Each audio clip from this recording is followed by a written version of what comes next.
Hello student, कैसे हो आप सब। आपका स्वागत है आपके अपने चैनल एम स्टडी पर। आज हम करेंगे क्वेश्चन नंबर 5, सम्मिश्र संख्या i की पावर 25 ब्रैकेट में फिर 3 का ध्रुवीय रूप क्या है। ठीक है, ये एक्सरसाइज 5C का 5th क्वेश्चन है डीपीपी का। ठीक है, 11th क्लास का। तो आइए इसे सॉल्व करते हैं। इसे कैसे सॉल्व करेंगे, सबसे पहले लिखते हैं हल। ठीक है, फिर हम लिखेंगे इसमें कि जो हमारा z होगा वो होगा i की power 25 open and close bracket फिर क्यूब। फिर हम लिखेंगे यहाँ पर कि जब 25 को हम 3 से मल्टीप्लाई करते हैं तो हमारा क्या आता है, i की पावर 75। ठीक है, अब मैं आपको बता दूं ये हमने कैसे मल्टीप्लाई किया। एक चीज हमारी ब्रैकेट के अंदर थी, एक बाहर थी, इसलिए ये मल्टीप्लाई हो गई। अगर यही साथ साथ में होती, जैसे अगर हमारा आयोटा होता और आयोटा प्लस में आयोटा क्यूब होता तो इनकी पावर हमारी जुड़ जाती, तो आयोटा 4 बन जाता। ठीक है, उस हिसाब से ये ब्रैकेट के अंदर था, ये बाहर था, तो ये मल्टीप्लाई हो गया।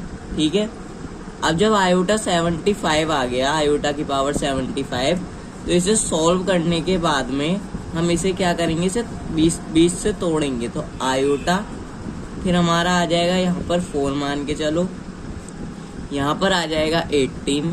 ठीक है, इनटू में आ जाएगा हमारा आयोटा की पावर क्यूब। अब देखो यहाँ से समझो, ये ब्रैकेट के अंदर है, ये बाहर है, इनकी मल्टीप्लाई हो जाएगी तो 72 आ जाएगा। फिर ये इनटू में आयोटा की पावर क्यूब है, तो ये हमारा आ जाएगा क्यूब, जब प्लस हो जाएगा 3 तो 75 हो जाएगा। 72 प्लस 3 72, तो आयोटा हमारा क्या कहलाया जाएगा यहाँ पर। अब देखो आयोटा 4 का मान क्या होता है, क्योंकि आयोटा 4 इक्वल्स टू होता है आयोटा के। ठीक है, तो आयोटा 4 और यहाँ पर 18 आ जाएगा, तो ये क्या कहलाया जाएगा हमारा आयोटा, और आयोटा की पावर 18 है। ठीक है, तो ये हमारा हो जाएगा आयोटा। ठीक है, ये हमारा हो गया आयोटा। अब जरा इसमें एक चीज देखो, जो ये हमारा आयोटा हो गया। ठीक है, अब हमारा क्या होगा, इसमें आयोटा बचा। ठीक है, ठीक है, तो ये आयोटा क्यूब हो गया हमारा। अब आयोटा की पावर 4, ठीक है, और इधर 18, तो ये हमारा हो गया 1। ठीक है, ये हमारा जब 1 हो गया और 1 की पावर 18 हमारा 1 ही कहलाया जाता है। ठीक है, तो आयोटा जो हमारा 4 है ये हमारा 1 के बराबर होता है। ठीक है, इसका मान हमारा 1 होता है। ठीक है, ये 1 है, 1। ठीक है, अब देखो आयोटा की पावर जो हमारी 18 है, 1 की पावर 18, ये हमारा 1 ही हो गया, इनटू में आयोटा क्यूब, तो ये हमारा हो गया आयोटा क्यूब। ठीक है, अब ये जो हमारा आयोटा क्यूब हो गया, इसका मान होता है माइनस का आयोटा। लिख देते हैं हम इसका कारण, क्योंकि iota cube equals to minus iota. ठीक है, ये माइनस आयोटा के बराबर होता है।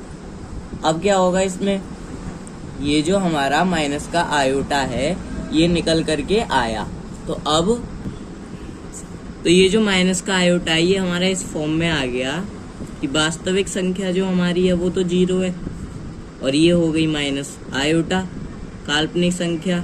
ठीक है, ये इसी फॉर्म में तो होगी कि z equals to a plus iota v।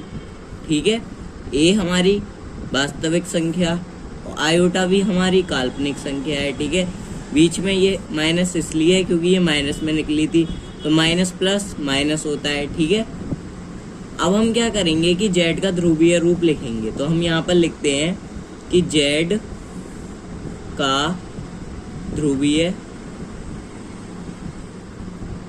रूप। ठीक है, z का ध्रुवीय रूप लिखेंगे तो जो हमारा सूत्र होता है वो होता है क्या, r equals to z mod में। ठीक है, अंडर रूट एक्स स्क्वायर, ठीक है, प्लस वाई स्क्वायर, ठीक है।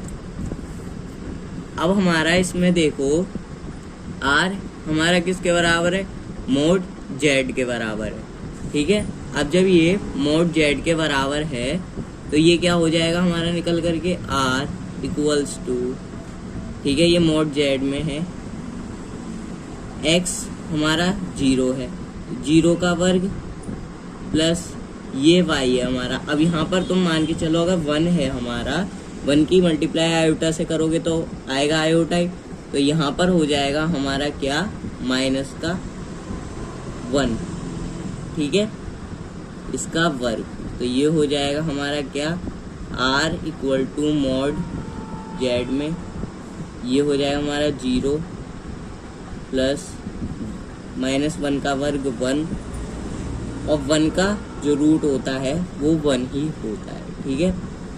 अब क्या हम लिखेंगे इसमें, हम लिखेंगे जो हमारा r होगा, ठीक है, हमारा r वो हमारा क्या होगा, वो हमारा हो जाएगा इसका जो आर्ग्यूमेंट है वो लिखते हैं हम, ठीक है, आर्ग्यूमेंट z। तो ये हमारा हो जाएगा क्या, r cos theta plus iota sine theta, ठीक है। अब देखो ये तो हमारा सूत्र हो गया, ठीक है। अब जो हमारा tan थीटा होगा, ठीक है, tan theta equals to Y upon X, ये तो हमने y का और x का मान निकाला था, ठीक है। तो यहाँ पर हो जाएगा हमारा क्या, जो थीटा होगा tan inverse y upon x, ये होगा मॉड में। अब ठीक है, तो हमारा जो होगा थीटा tan इनवर्स, अब y तो हमारा हो गया -1, ठीक है, क्योंकि ये काल्पनिक संख्या हमने निकाली थी, अपॉन x हो गया हमारा 0। अब आपको पता है जब मॉड से कोई वैल्यू निकलती है तो वो प्लस में हो जाती है, तो हमारा जो थीटा होगा वो क्या होगा, theta equals to tan inverse 1/0, ठीक है। अब देखो इसमें कि जो हमारा 1/0 है, अब हम सूत्र के हिसाब से इसे करेंगे, तो ये हमारा किस में आ जाएगा, चौथे चतुर्थांश में आ जाएगा, ठीक है, किस में आ जाएगा, फोर्थ चतुर्थांश में, ये है फोर्थ चतुर्थांश।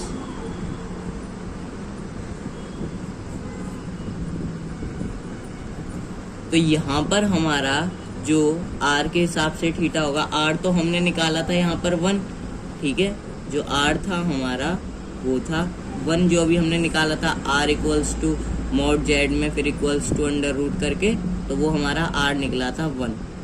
तो हमारा जो r cos थीटा सूत्र था अभी प्लस आयोटा साइन थीटा, तो इसमें r हो गया 1, और cos थीटा के हिसाब से cos हमारा ये हो गया, और थीटा हमारा क्या हो गया, -π/2, क्योंकि ये फोर्थ चतुर्थांश में है, प्लस आयोटा, ठीक है, साइन हमारा क्या हो गया, -π/2। अब आपको पता है कि जो हमारा साइन होता है माइनस साइन एक्स, वो हमारा माइनस साइन एक्स ही होता है, लेकिन जो हमारा माइनस का कॉस एक्स होता है वो माइनस को खा जाता है, तो यहाँ पर होता है कॉस एक्स, ठीक है। उस हिसाब से हमारा यहाँ पर हो जाएगा कॉस π/2। अब यहाँ पर माइनस है तो ये हमारा माइनस में हो जाएगा, माइनस का साइन π/2, ठीक है, आयोटा में। तो हेंस प्रूव, ये हमारा सॉल्व हुआ। तो दोस्तों समझ में आया आपको क्वेश्चन, ये थोड़ा लेंथी था लेकिन इसे ये बहुत ही इम्पोर्टेंट था, ठीक है। एक बार आपको दोबारा से मैं रिपीट कर देता हूँ इस क्वेश्चन को। सबसे पहले हमने आयोटा की पावर 25, फिर क्लोज ब्रैकेट, फिर क्यूब का ध्रुवीय रूप करने के लिए हमने इसे सॉल्व किया। फिर हमने इसे बीच से तोड़ने के बाद में हमारा आया माइनस का आयोटा, जहाँ पर हमने आयोटा 4 का भी मान रखा था जो 1 होता है। फिर हमने आयोटा क्यूब का मान रखा जो माइनस आयोटा होता है। फिर जेड का ध्रुवीय रूप हमने लिखा, ये सूत्र था हमारा, इसमें से हमने आर का मान निकाला जो हमारा 1 था। फिर हमने जेड का आर्ग्यूमेंट करा, ठीक है। इसका सूत्र था R cos theta plus iota sine theta. फिर हमने क्या करा कि tan theta equals to Y upon X था, तो जो टेन इनवर्स होगा हमारा वो वाई अपॉन एक्स होगा मॉड में, ठीक है। फिर हमने क्या किया इसमें कि theta equals to tan inverse, ठीक है, और यहाँ पर हमने वाई का और एक्स का मान रखा। तो वाई का मान जो हमारा था वो था हमारा काल्पनिक और एक्स का मान था वास्तविक। वो रखने के बाद आर का मान हमें निकाल ही था हमने, वो 1 था। फिर हमने ये 4th चतुर्थांश में था, हमने क्या करा कि इसमें -π/2 रखा। तो ये रखने के बाद में हमारी फिर ये जो कॉस माइनस खा गया था और sine x minus sine x हमारा माइनस साइन एक्स ही रहा था। उसके बाद में हमारा आया 1 आर के बराबर था cos π/2 minus iota sine π/2। Hence prove ये हमारा सॉल्व हुआ। तो दोस्तों कैसी लगी आपको वीडियो, प्लीज़ वीडियो को लाइक कीजिए और चैनल को सब्सक्राइब कीजिए। धन्यवाद।